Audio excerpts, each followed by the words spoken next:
Maryland's Eastern Shore, the land across the Chesapeake Bay, is a place rich in history. The landscape itself oozes history and speaks in many voices for those willing to listen. Dorchester County, founded in 1669, is one of the shore's most historic places, a place perhaps most famous for its connection to Harriet Tubman, one of Maryland's most iconic and daring daughters. This week's guest, Amanda Fenstermaker, works tirelessly to market, advocate, and protect her native county's history. And the results are showing as the county is quickly becoming a major tourist destination for those interested in learning about our nation's African-American experience.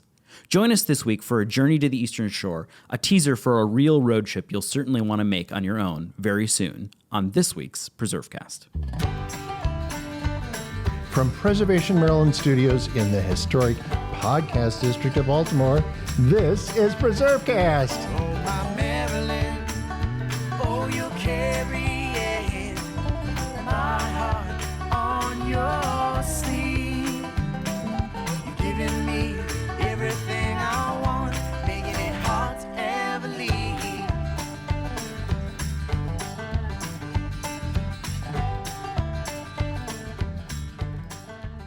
This is Nick Redding. You're listening to PreserveCast. Today, we're joined in studio by Amanda Fenstermaker. Amanda has served as the Dorchester County Tourism Director for the past 11 years. Under her leadership, Dorchester County has seen a significant increase in the tourism industry. A native of Vienna, Maryland, Amanda cares deeply for the community and creating opportunities for economic development through the tourism industry. She believes that there's a value in preserving what is uniquely Dorchester and that we can achieve amazing results when we work together and pull in the same direction. And we're so excited to have her here with us today to talk about all that. Thanks for joining us, Amanda. Thank you for having me here. So you crossed the Bay Bridge this morning to come here to do this interview. How did you get into this line of work? You've been doing tourism work now for, quite a while. Was it something you wanted to do when you went, away to school? Was this something you always thought you would do? I honestly had no idea what I was getting into. I had just graduated from the University of Maryland College Park with a degree in communications, about as general as you can get. And I was struggling to find out what I wanted to do. I thought I wanted to be in the nonprofit world, do something to give back, but it was incredibly hard to find a job in DC working for a nonprofit organization as a new graduate. So my friend said, "Hey, have you ever thought about joining AmeriCorps?" And I hadn't, but it piqued my interest. So I got online and started noodling around and ended up joining AmeriCorps, working for Habitat for Humanity in Central Alabama. I spent a year doing that. And as my year was coming to an end, my mother was going through all of the classified ads looking for jobs for me, and she happened upon a job advertisement to work as the operations manager at the Dorchester County Visitor Center, and really encouraged me to apply. And I'll be honest, it was the last thing I wanted to do. I knew I was probably going to move back to Maryland, but I really didn't think I was going to move back to Cambridge. And I didn't really have any idea what it would mean to be the operations manager. But I did what my mother said to do, like a good little girl, and worked as the operations manager for about 2 years. And then a position opened to become the director of tourism, and I applied for that, just thinking, hey, what the heck, and ended up getting the job, and I've been there ever since. So just really happened upon it. Interesting how things like that work out. So you grew up in Dorchester County where you work now. I did. So you have connections there, and your family has a long lineage in Dorchester County as well. Yes. I mean, do you know how far back it goes? I can trace two sides of my family back to the 1600s in Dorchester County. So just a few years. Just a few years, yeah. So did you always love the history of the place, or was it sort of like, well, this is where I live, and was it that kind of like you really loved it, or was it just sort of it was what it was when you were growing up? Truly, it was an evolution. I I didn't. I took it for granted as a kid. It was the only thing that I had known, and I enjoyed my childhood growing up. But by the time I was getting to the end of high school, I really wanted out, and I'm glad that I did that, because the experiences that I had when I left Dorchester County really built me up to be the person that I am today. So I think that was a wonderful experience, but I certainly did not realize that Dorchester had so much wonderful history. And it wasn't until I became the director of tourism. We also run the program, the Heart of Chesapeake Country Heritage Area. And I started to think more strategically about why people would want to come to Dorchester as a destination, what makes us special, and what makes us unique, and how can we capitalize on that. And then I started to get into the history and started to enjoy and appreciate not only Dorchester's history, but my own heritage, my personal heritage.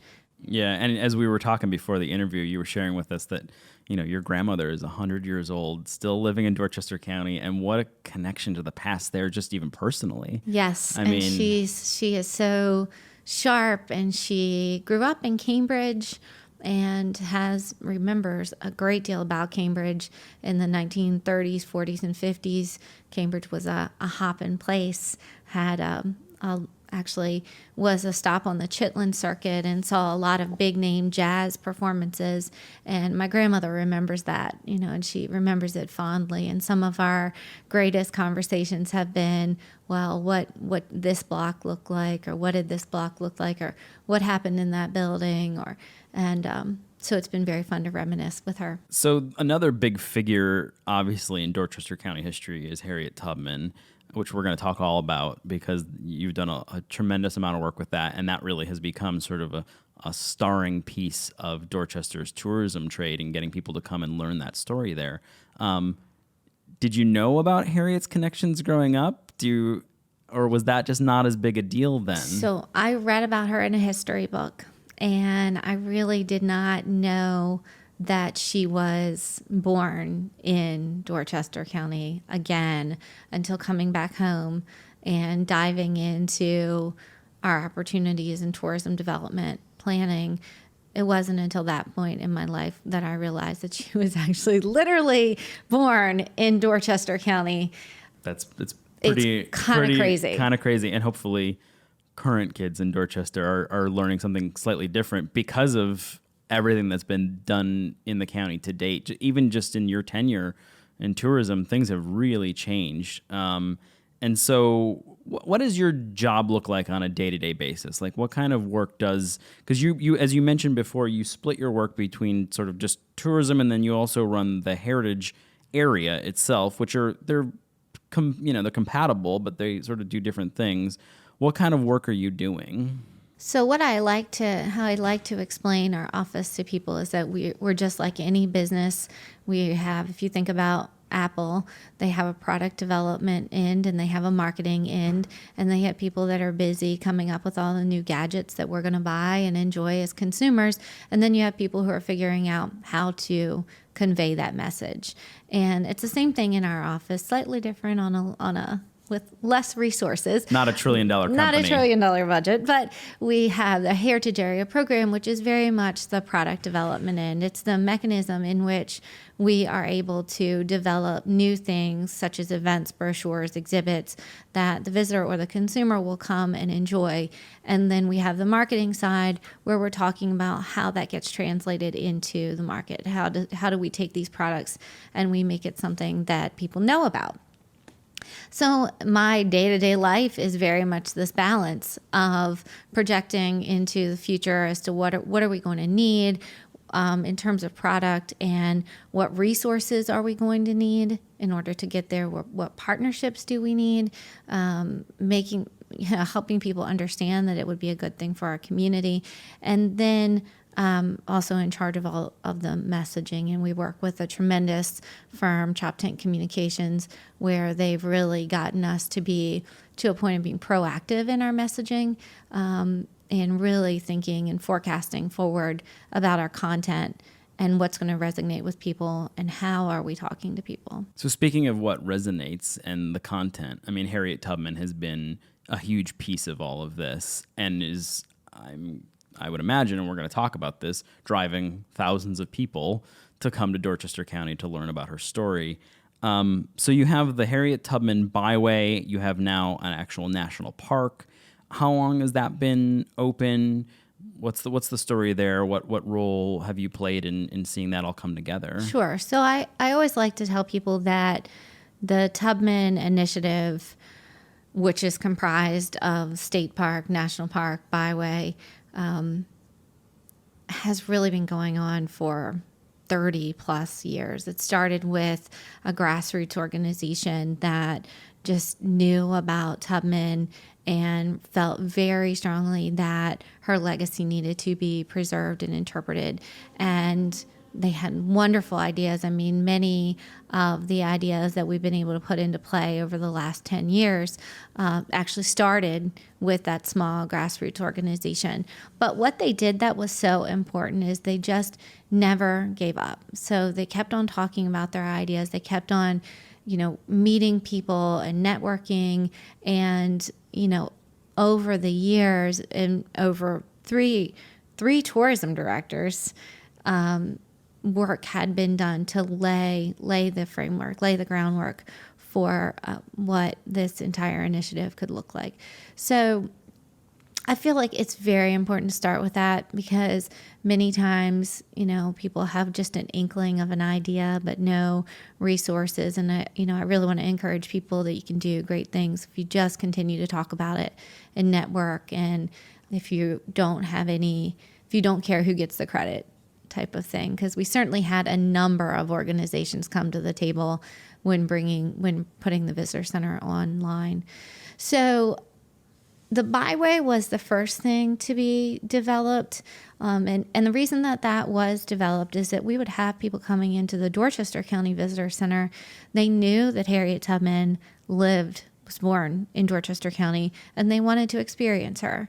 And what we found over and over again was that people were disappointed in the experience that they had, that they wanted more. And so we knew that there was something that was going to have to happen. And so Federal Highway has a program called the National Scenic Byways, had some grant funds available through that. So we worked with the Maryland Office of Tourism Development to put together a really huge grant proposal that looked at all of Maryland's strategic anniversaries or strategic celebrations. And Tubman was one of those that was very significant.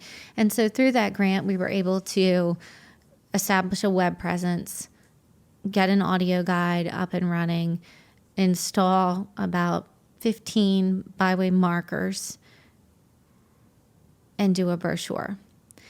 And that was so critical, because then when people come to the visitor center, they come to the hotels, they come to Blackwater National Wildlife Refuge, saw so many people, we were able to hand them something. They're able to experience it in more than just in a multi-platform level. So that's the Byway, and now you actually also have a national park and a true visitor center there as well. And Exactly. That opened up really in the grand scheme just recently. So the visitor center, which is run by the Maryland Park Service, has been open for about a year and a half. And in the first year, they saw 100,000 visitors. 100,000 visitors. Right. And I mean, Dorchester County, why don't you describe, we didn't do this at the start, but we should. Why don't you describe Dorchester's location and what 100,000 visitors mean in terms of where you're located and the kinds of, I mean, it's not a major metropolitan area where there are throngs of people coming there anyway. Exactly. So Dorchester County is on Maryland's eastern shore, and it's right smack in the middle of the eastern shore. And the county is shaped like a heart. The largest city in the county is Cambridge. And south of Cambridge, we have Blackwater National Wildlife Refuge, which was arguably our largest visitor attraction up until Tubman came. And the Tubman Visitor Center is located just adjacent to the Blackwater National Wildlife Refuge. The thinking about that is that the two visitor centers would share visitorship. So people who were interested in environmental education might also be interested in history and learning about, and vice versa. And we're seeing that happen. And so 100,000 visitors is surpassed our expectations by a lot. Really? Yes. I mean, do you have any sense for how many you actually expected? I would say half of that. Wow. Yeah. So it's been And I should say, no one went out and did visitor projections. Right. But we all sort of had, okay, what could this conceivably do Right. for us? And that's year one. So That's in year theory, one. that's going to Yes. grow. In theory, yes. Yes. We saw a tremendous amount of stories that came out of the opening, travel stories. I mean, like sort of the holy grail for what you want as a destination with Right. New York Times travel section, Baltimore Sun travel section, Post travel section. So it was a tremendous year. It's a wonderful asset in driving visitors, driving the economy. Lots of new visitors, people that we hadn't been reaching or talking to before are now becoming more interested in coming. So it's exciting. So for someone who comes to visit, what are they going to see? So if you're making the pitch as the tourism director here for someone listening, and we have a listenership all across the country, what is it that they would see if they came to do the byway or the national park? What kind of resources are they going to visit and see? So I think the thing that is really very special about Dorchester is the landscape. And the National Park Service, as you mentioned earlier, does have a presence in the visitor center with the Maryland Park Service. And one of the things that the National Park Service recognized early on was that our landscape hasn't changed much since Tubman was there. So truly, visitors can expect to be immersed into a very meaningful landscape. And with Blackwater adjacent to the visitor center and a side along the byway, it's pretty much guaranteed to stay that way. And so that's really our major hook. Now, in that landscape, there are a variety of ways that you can explore. You can get out on the water, do some of the best kayaking in Maryland, right here in Dorchester County, birding. We have tremendous seafood, fishing, crabbing, lots of waterfront villages that, again, really have not changed very much, and lots of opportunities for like dock to table experience. So see the crabs come in from the boat to the steamer to your plate, which is really unique. And that we see that happening. It's a trend now that's happening. There's a huge demand for it, but truly Dorchester County was on the forefront of that before it was in vogue. So for someone coming, I mean, obviously there's a lot to do. And also all along the byway, there are different historic places that you can stop off at, some of which are open to the public, some of which you kind of just see from the side of the road, and more coming online all the time because you're a part of that product development piece that you were talking about. So the byway itself seems to always be growing, which is exciting. For someone who's interested in coming and they're thinking about where they might stay, any recommendations? I imagine you're probably going to say somewhere in Dorchester County. You think? So we have the Hyatt Regency Chesapeake Bay. We have several Comfort Inn, Holiday Inn Express, and then we have several bed and breakfast. So a variety of lodging accommodations available. We also have vacation homes, Airbnb. People are constantly putting their homes up for rent. And So that seems to be... To base your trip, you would say Cambridge, is that the best place to base the trip out of? And then everything is sort of within a few miles drive of that? Yes, that is a great idea to do that. Some of the vacation homes may be a little bit more removed because they tend to have that waterfront access. Yeah, and that's not a bad thing. And it's definitely not a bad thing. So it just depends on what you're looking for and your group size. If you're traveling with a big family, I definitely recommend trying to secure a vacation home or going to the Hyatt. They have tons of amenities for families as well. Right. And as you also mentioned too, I mean, not to make it the hard sell, but I'm partial to Dorchester, and it's it really is in the middle of the shore. So even if you wanted to do Tubman activities and you want to see all that, you could spend a week on the shore and then go up to the north part of the shore and go to Chestertown. And these are all within just a little drive. I mean, Absolutely. This is not that expansive. Maryland is not quite that big. Absolutely. That's a great idea, Nick. Yeah, Thanks. so it's a good place to do that. It So is. any other things people should see in Dorchester County? Any other things that you're proud of? I mean, obviously we really focused on Tubman and that aspect of the story, but there's, hundreds of years of history there. There's a ton of things to do in Dorchester County. And to the listeners, I would encourage you to I Love Dorchester on Facebook. And we're really seeing a lot of engagement through social media. And that's truly the easiest way to get the word out about things. Also, our website, visit dorchester.org. But it's not in Dorchester, but it is so significant, the work that is going on in Talbot County, our neighbor, with Frederick Douglass, and this being the year of Douglass, and just thinking about how interesting it is that these two iconic American heroes are living literally across the river from one another. And to your point, within a weekend or a long weekend, or you can really, truly explore all of that. It's incredible that Douglass and Tubman live that close. And they're also, perhaps the two most recognizable Marylanders, and even internationally, two of the most recognizable Americans. Exactly. All right here in Maryland. What a great state. You've got a whole career ahead of you of just, you could tell stories forever about these things. Indeed. Hopefully we will be able to do that.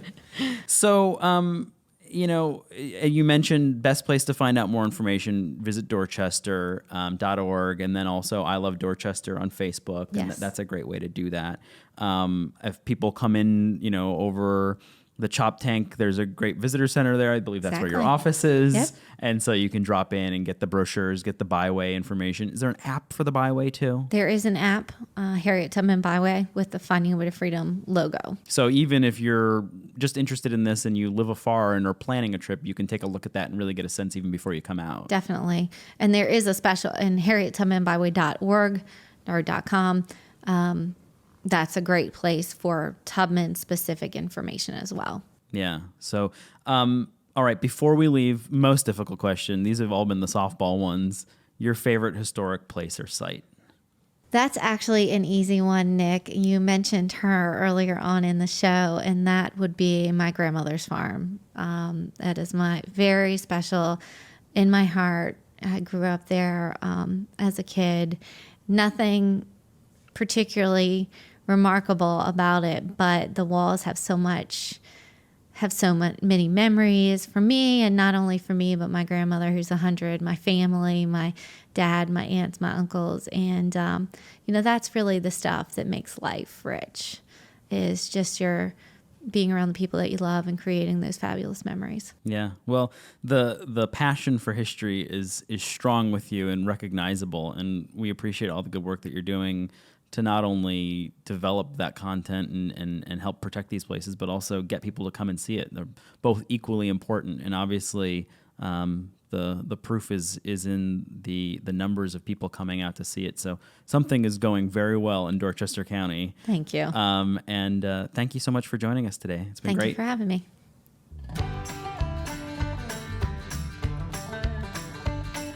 Thanks for listening to PreserveCast. To dig deeper into this episode's show, notes, and all previous episodes, visit PreserveCast.org. You can also find us online at Facebook and Twitter at PreserveCast. This program was supported by the Historic Preservation Education Foundation. PreserveCast is produced by Preservation Maryland in Baltimore City. Thanks again for your support, and remember to keep preserving. Oh, 'cause Maryland, oh, you carry